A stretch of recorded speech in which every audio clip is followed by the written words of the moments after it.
Madame, monsieur, bonjour, bonsoir, vous regardez Télépacifique, bienvenue dans cette édition de nouvelles. Voici les titres à la une de l'actualité. Les réactions s'enchaînent pour condamner le double meurtre crapuleux du journaliste Diego Charles et de la militante Marie-Antoinette Duclerc, ainsi que le drame de Delma 32. En effet, Technogroupe Communication SA, qui regroupe le journal Le National et Radio Télépacifique, se dit choqué par ces assassinats. Le Premier ministre AI Claude Joseph déclare que l'assassinat de Marie-Antoinette Duclerc ne restera pas impuni.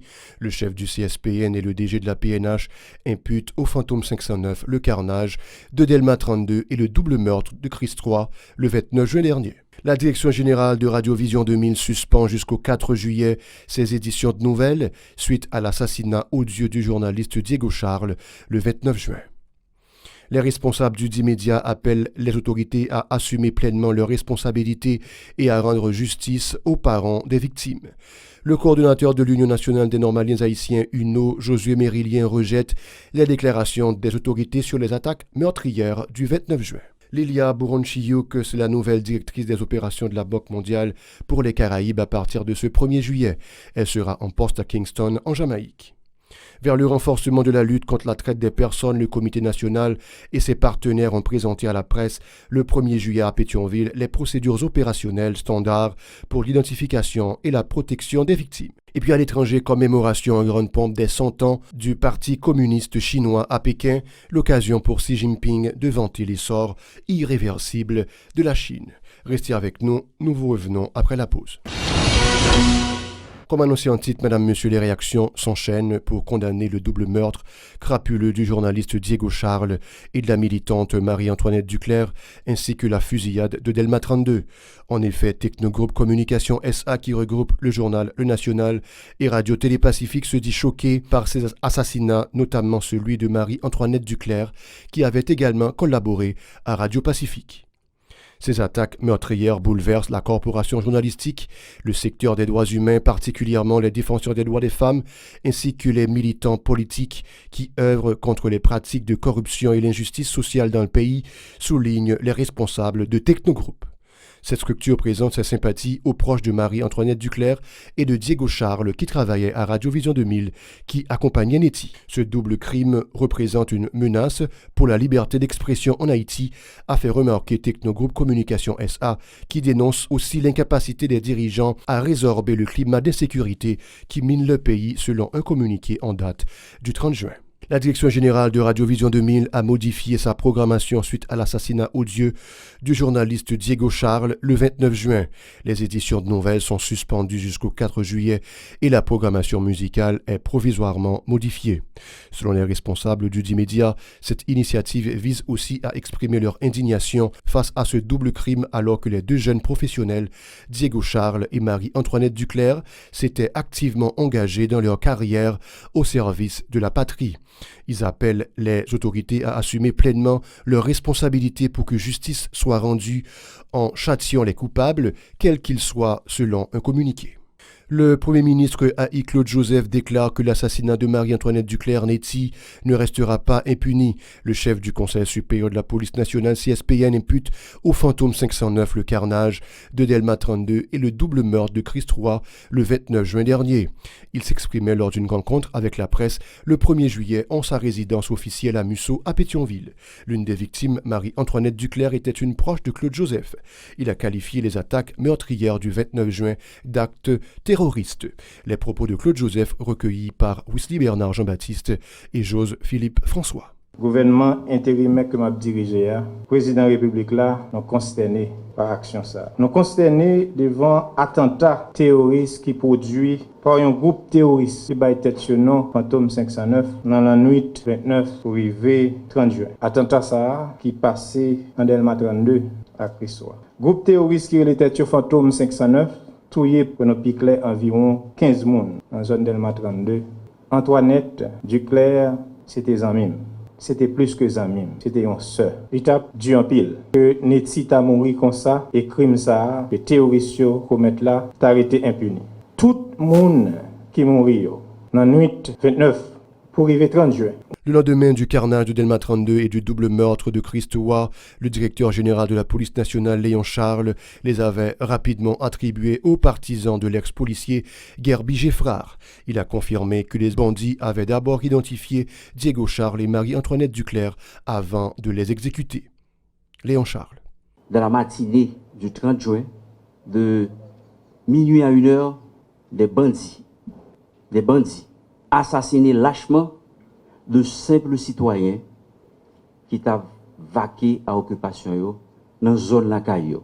Premier élément qu'elle l'a dit, c'est des alliés de Gerby Geffrard qui concoctaient tuerie ça, fusillade ça. Et éléments qui commettent crime ça yo, il y a certains là-dedans qui sont identifiés. Les gens paraissent dans la zone, dans la rue des Salines. Indifféremment, monsieur, balayer tout le monde qui t'a passé. Progresser dans Delma 32, virer dans la rue Acacia, c'est là, bab pour bab. Ils ont rencontré avec journalistes là et collègues. Ils ont assassiné eux. Élément, Jean Gardé, Jean Corrier, apparemment, ils ont identifié assassin. Ils ont exécuté finalement.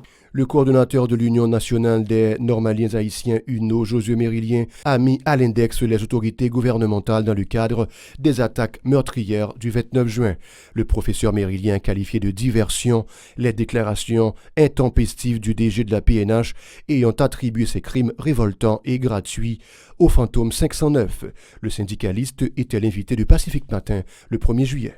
Après, ces actes criminels, c'est là que quand PHTK, quand pouvoir qui a fait des faits dans le pays a fait organisé, je pense que c'est un bagage terrible et qui doit soulever colère nous toutes et dire nous toutes et pour nous agir rapide de manière pour que nous fermer au robinet sans et PHTK Jovenel que nous ayons sur la ouverte là. Ici, c'est le Diego, c'est eux qui fait assassinat dans 32 dans Démacarès, etc.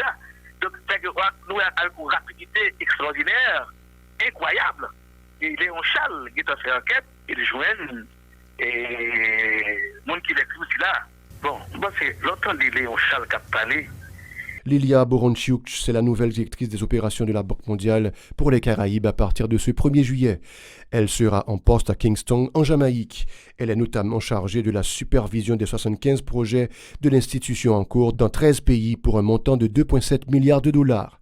Des projets financés par l'Association internationale de développement IDA, la Banque internationale pour la reconstruction et le développement BIRD, ainsi que divers fonds fiduciaires.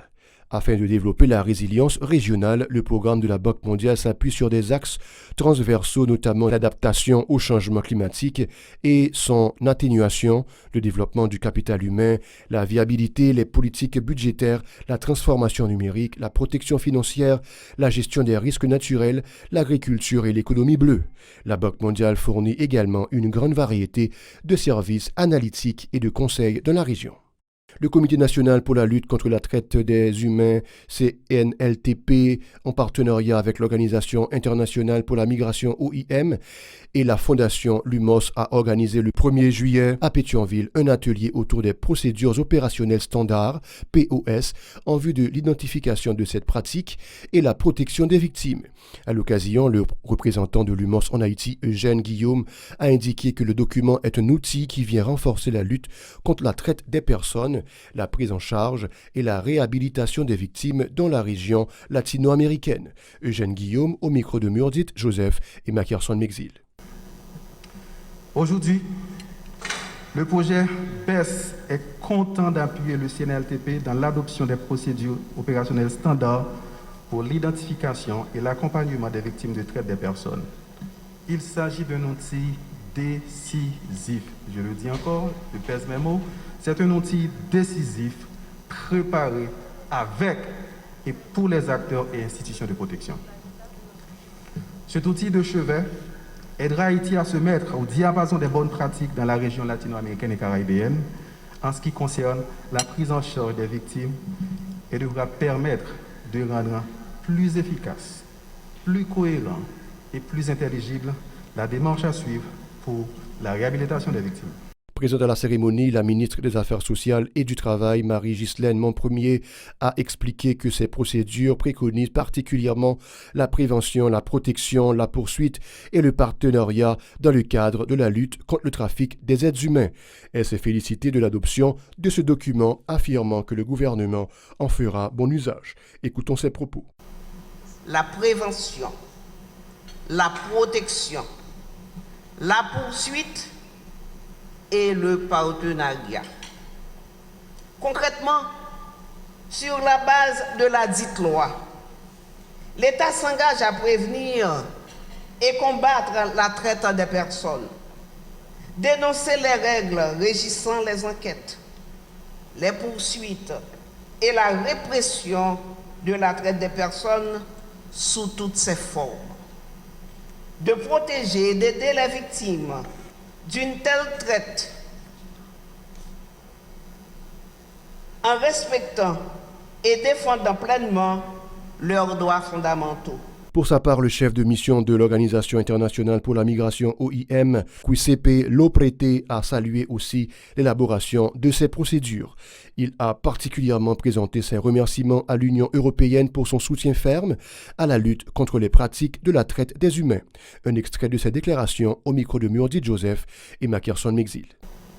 Les POS seront un outil très important qui permettront aux acteurs clés de mieux identifier, de référer ainsi que de renforcer la poursuite de ces cas de traite.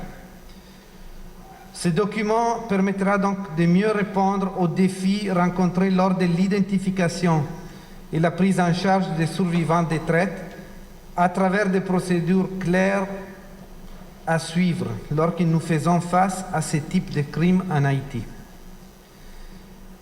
L'initiative du comité de développer les procédures opérationnelles standards avec l'appui de l'OIM et l'UMOS rentre dans les champs de ses attributions premières, de coordonner les activités de lutte contre la traite en Haïti. Et puis à l'étranger, les 100 ans du Parti communiste chinois célébrés en grande pompe à Pékin et un président triomphant qui vante l'essor irréversible de la Chine. Après des allusions aux guerres de l'opium, au colonialisme occidental et à l'invasion japonaise, Xi Jinping a déclamé que le temps où le peuple chinois pouvait être foulé aux pieds, où il souffrait et était opprimé, était à jamais révolu.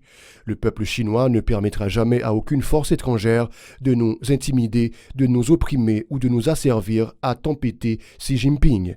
La cérémonie d'anniversaire des 100 ans du PCC au pouvoir, sans partage depuis 1949, a rassemblé des dizaines de milliers de spectateurs triés sur le volet sur l'immense place Tiananmen.